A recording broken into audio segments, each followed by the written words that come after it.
ദൈവത്തിന് സ്തുതി. പ്രഭാതകിരണത്തിലേക്ക് സ്നേഹവന്ദനം. ഭാഗം 1904.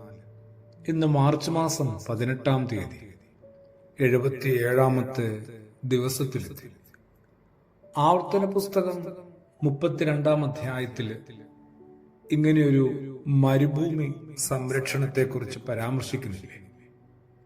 അവിടുന്ന് അവനെ മരുഭൂമിയിൽ ശൂന്യത ഓരിയിടുന്ന മണലാരണ്യത്തിൽ കണ്ടെത്തി അവനെ വാരിപ്പിണർന്നു, താല്പര്യപൂർവ്വം പരിചരിച്ചു, തന്റെ കണ്ണിലുണ്ണിയായി സൂക്ഷിച്ചു. കൂട് ചലിപ്പിക്കുകയും കുഞ്ഞുങ്ങളുടെ മുകളിൽ ചിറകടിക്കുകയും വിരിച്ച ചിറകുകളിൽ കുഞ്ഞുങ്ങളെ വഹിക്കുകയും ചെയ്യുന്ന കഴുകനെ പോലെ അവനെ നയിച്ചത് കർത്താവാണ്.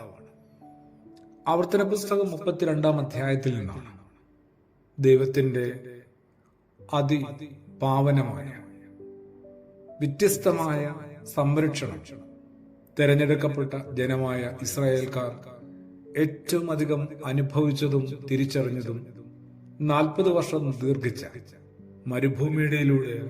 മരുഭൂമിയിലൂടെയുള്ള യാത്രാമധ്യേ ആയിരുന്നു.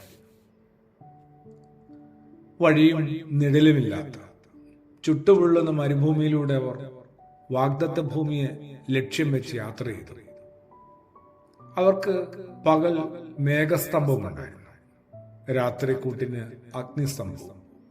അങ്ങനെയാണ് ദൈവം അവരെ വഴി നടത്തിയത്. തലയ്ക്ക് മുകളിൽ മേഘമായി തണൽ വിരിച്ചു, ആകാശത്തിൽ നിന്ന് മഞ്ഞ പൊഴിച്ച് അവരുടെ വിശപ്പടക്കി, പാറയിൽ നിന്ന് നീരൊഴുക്ക് അവരുടെ ദാഹം ശമിപ്പിച്ചു. സ്വന്തമായി ഒന്നുമില്ലാത്ത തീർത്തും നിസ്സഹായ അവസ്ഥയിൽ ദൈവം അവർക്ക് എല്ലാമായി മാറുന്നു. വഴിയും നിഴലും ലക്ഷ്യവും ലക്ഷ്യപ്രാപ്തിക്ക് ആവശ്യമായതും എല്ലാം ദൈവം നൽകുന്നു. അങ്ങനെ പരിപാലിച്ച അനുഭവത്തെ ഒന്ന് ഓർത്തെടുക്കണ്ടേ?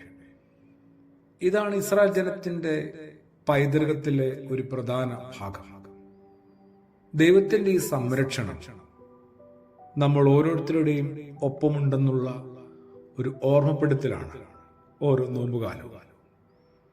കൃതജ്ഞതയോടുകൂടി കരങ്ങൾ കൂപ്പി കണ്ണു നിറച്ച് ദൈവത്തിന്റെ ഈ കരുതലും സംരക്ഷണവും തിരിച്ചറിയാനായിട്ട്, അത്തരമൊരു അറിവിലേക്കും അനുഭവത്തിലേക്കും അവബോധത്തിലേക്കും മടങ്ങിയെത്താനായിട്ട് ഈ നോമ്പിന്റെ ആദരം നമ്മൾ ഓരോരുത്തരെയും സഹായിക്കുന്നുണ്ട്. ഈ സംരക്ഷണം അനുസ്മരിക്കുന്ന ഏതൊരാളും എന്തുമാത്രം കൃതജ്ഞതയുള്ള മനുഷ്യരായി മാറും. അവർ ശരിക്കും അത് അവരുടെ ജീവിതത്തിൽ റിഫ്ലക്ട് ചെയ്യും, ഒപ്പമുള്ള മനുഷ്യർക്ക് കൈമാറും. അങ്ങനെയാണ് സഹജീവികളും സംരക്ഷിക്കപ്പെടുന്നത്. നല്ലൊരു നോമ്പുകാലത്തിന്റെ ഒരു മാറ്റത്തിന്, പരിവർത്തനത്തിന് നമുക്ക് നമ്മളെ തന്നെ വിധേയപ്പെടുത്താം. ആമേൻ.